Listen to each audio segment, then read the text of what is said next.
welcome to, well, it's kind of the Popcorn Junkies / box set bingers, because we are reviewing and reacting to WandaVision episodes 1 and 2.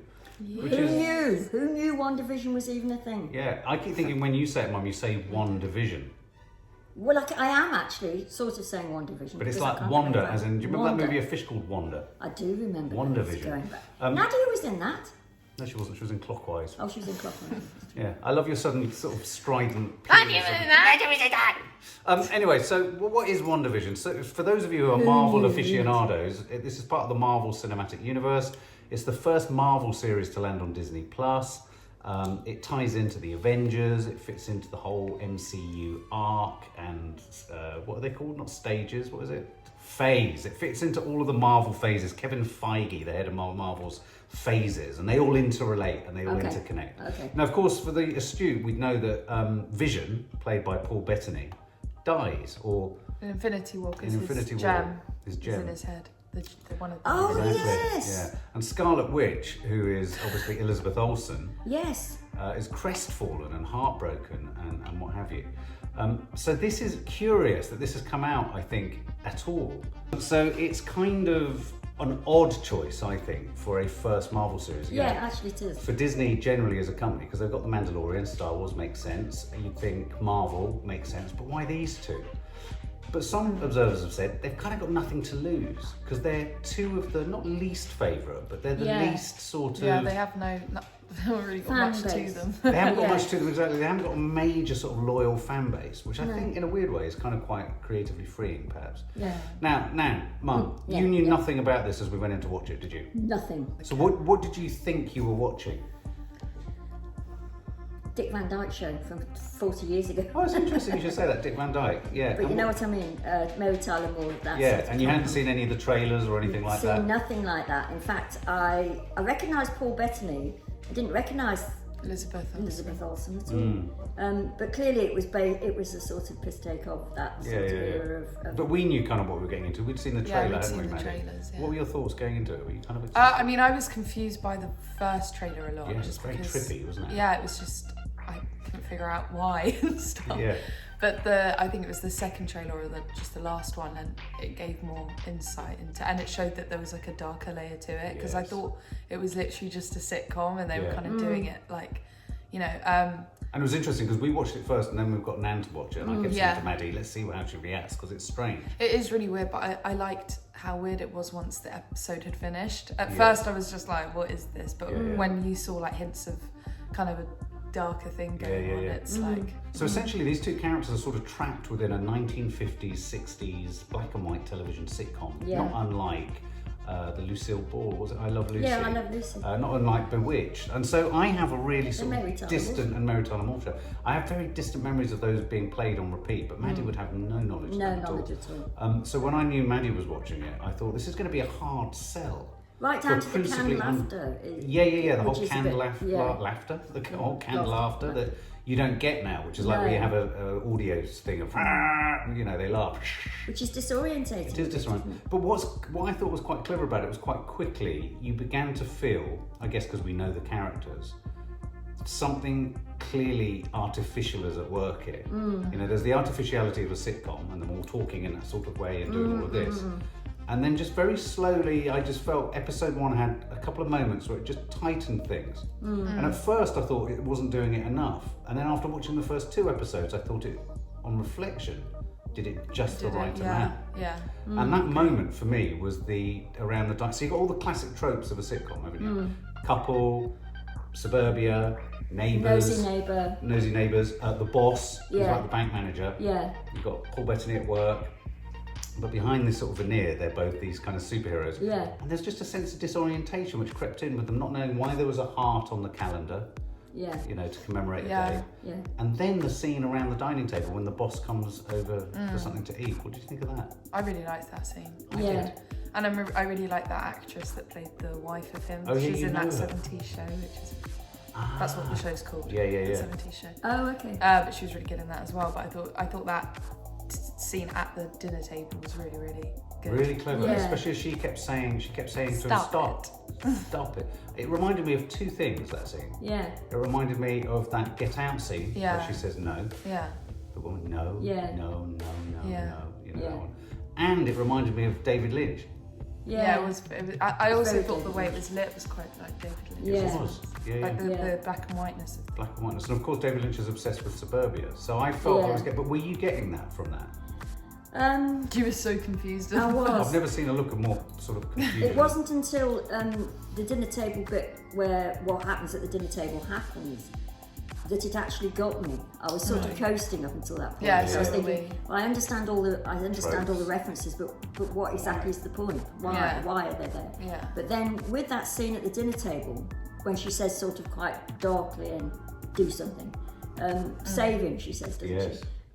Then I thought, oh, that was really good because somehow we're in a different Dimension. Yeah, it's like dimension. they snapped out. Yeah. I mean, I think this is one of those shows that in the pre-press and the preamble, when we reacted to the trailer, it was one of those occasions, guys, watchers, that when lots of people started to put their input into what they thought was going on. And one of the most compelling thoughts that I thought was, is this whole series potentially the skew-whiff trauma of Elizabeth Olsen's characters' grief at the loss of him? And yet at the same time, just at the end of episode 1, and we'll move on to episode 2 because I can see why they've released 2 episodes. Yeah. You need to watch, top tip is watch both episodes. Yeah. You then pull out of the television, don't you? There's that moment at the end. In fact, there's one moment in episode 1 where there's a bleeping red light on the toaster. Yes. Yeah, it's the only colour in it. Made by Stark Enterprise. Whoa. Which is obviously Iron Man's company. His dad's. But then right at the end of episode 1, it pulled out of them sort of doing that cheesy kind of head together thing. And you saw someone making notes and with a kind of dial, and so someone's watching them. They're in something. A bit That's big. a Truman It's a bit Show. Truman Showy. That's Truman right, you Show. did say that. Maddie, you said that, the Truman Show. Yeah. It's just like it's not just like it, but yeah, there are things. there are great. But the idea that they're artificially trapped in something. And someone's controlling it as well, with them not knowing. So then episode 2 starts, and what were your feelings about episode 2? Sort of jabbered away. I really, really liked I episode did 2. too. I thought It was a because- different thing completely, wasn't it, episode 2? Yeah, I also think because we'd settled with it from episode 1, because the ending of episode 1 is what kind of got us. The rest of episode 2 was very like that. And it was all Paul Bettany being stupid, really. Oh yeah, a lot of it, yeah. 'Cause Yeah. he swallowed chewing gums. He swallowed chewing gum, which kind of got interfered with his inner mechanisms. Yeah. I felt he was enjoying it so much. It He was conveyed having it a to the great audience. time. I mean, it was really funny. It was laugh out loud Do you know, he funny. says that he's based his performance on Dick Van Dyke and Hugh Laurie. Oh yeah. From yeah, the you can from see it. Blackadder. You can see stuff it. like that. Yeah. No, but I really liked the second episode, and there was also a moment of colour as well, which was like a helicopter toy. Yeah, Toy she found helicopter. it in the hedge. I don't didn't know she, or what something? that was What that referencing to. reference But meant. it's always red that shows. It is always red, because there was blood at one point as well, wasn't there? Yes. Yeah, on the woman's hand. That's right. Yes. on the woman's hand. I really liked it. I But I think it's things that. Oh no, because the light. I was going to say, I think it's things that aren't supposed to be in there. Yeah, I think that so. have colour, but that toaster would. I tell you, I mean, by episode 2, I was really, really, really enjoying how arbitrary and strange and surreal it was. And my worry, if I've got any worry at this stage, is that it's going to try and make too much sense of it and sort of order of it.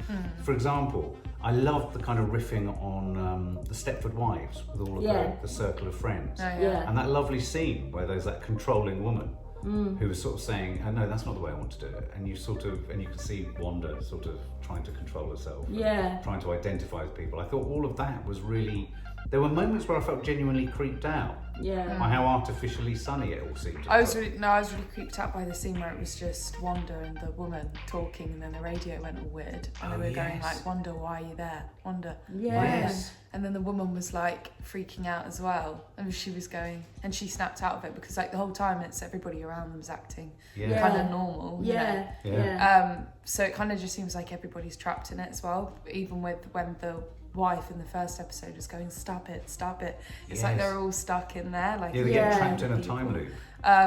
But I thought that scene was really, really weird because then she cut her hand because she like That's right. gripped the glass too Yeah. hard. I really That's liked right. that scene. I thought it was a really powerful scene. So much of that second one was Paul Bettany doing his magic tricks, wasn't Yes. it? And It's a sort of talent show, a local yeah, talent show. and I thought he was very good. Yeah. And and it was funny. It was funny because he swallows gum. He then starts to show off his actual superpowers, and Scarlet Witch is having to cover for it. Keep landing it back in reality. And then they go down a storm, don't they? With all the people that they're worried they won't go down a storm with. And all of that was very like sort of suburban sort of. No, I like that. But then of course, then this episode for me there was a moment in it that was so original.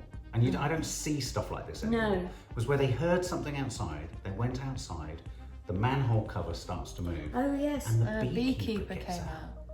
That's pure David Lynch. I don't understand that. Pure David Lynch. Didn't understand it, don't get it. In the middle of the whole episode, there was an advert for a watch, which was the Hydra terrorist organisation. Saw the name on the watch. These things are called Easter eggs, apparently, that they drop in at the back of shots and everything. People online go have a field day identifying it. Because what they'll want, presumably Disney, is for people to be able to watch it on one level, say like me, the I Love Lucy lot, and getting something else slightly from it. And then all the people like you guys who can see all the references. Well, this is why I find it such a curiosity. I mean, less whether it's a success or not. It's such a curious one because it's neither. I mean, a lot of your generation wouldn't tolerate the first episode. That's true. Just to get past it. I mean, I was very bullish, going, "We must watch it with Disney Plus. We must watch it." Yeah. If I hadn't been that pushy, I don't think people would have gone to it. Yeah. Precisely because of that. And then your generation is a bit too old for it. Yeah. My generation, the Star Wars generation, is already on the Disney Plus app because of Mandalorian. Yeah. Well, it's not Star Wars. Yeah. No, exactly. Do you know what I mean? I mean, the fact that they situate the I Love Lucy couple in the suburban home with him in full. He is the robot at that point, and then he has to change to come out. Means that in that sense, it kept me because clearly it's not just a suburban thing, but I think it set itself an enormously difficult task. I do, and I think curiously, if you make yourself watch the first 2 episodes, it succeeds at keeping you hooked. Yeah, you need to just get through that first. Not even the second episode is brilliant from the start. It's just the first one. Yeah. For me, right up until that dinner scene. Yes. Was one note. Yeah, it was. It was hard work. I would say the second one, it works brilliantly, and we all thought it was great. But if it set itself a problem in that scene of the magic tricks and Paul Bettany sort of doing his throwaway stuff and that exists as a one. So it could have existed just on its own. A one-off. And they put things round it, didn't they? Just enough for you. Well, they leave us at the end of episode 2 with, strangely, Elizabeth Olsen's character, Scarlet Witch, or Wanda, pregnant. Rapidly. That's right. And then the colour comes back. And then the colour comes back to take it from the 50s, 60s to the 70s. Yeah, I really liked her. I mean, can she be weird? Can she be pregnant? Well, Mum, can they be robots? And can they, I mean, you know, and this is what I do like, and I have to say, what I'm going to say here is the jury's still out somewhat, but I think we have to give, or personally, I want to give Disney Plus an enormous pat on the back for being so experimental and adventurous with something, with such a protected brand, Marvel. So in that sense, I just think it's quite a gamble. Yeah. But at the moment, I'm really intrigued. I'm really would you want to go back to see episode 3? Yeah. And I've thought about some of the scenes quite a bit. Yeah. No, I'm really pleased that you sat me down. And, oh, good. Yeah. So there you go, guys. There you go, guys. I would fully recommend watching it. Do watch it. 2 episodes are out on Disney Plus, and let us know what you think. Exactly. We'd like to do more reviews of more of the series. For more film and family fun, don't forget to click the subscribe button and make sure to click the bell to never miss an update.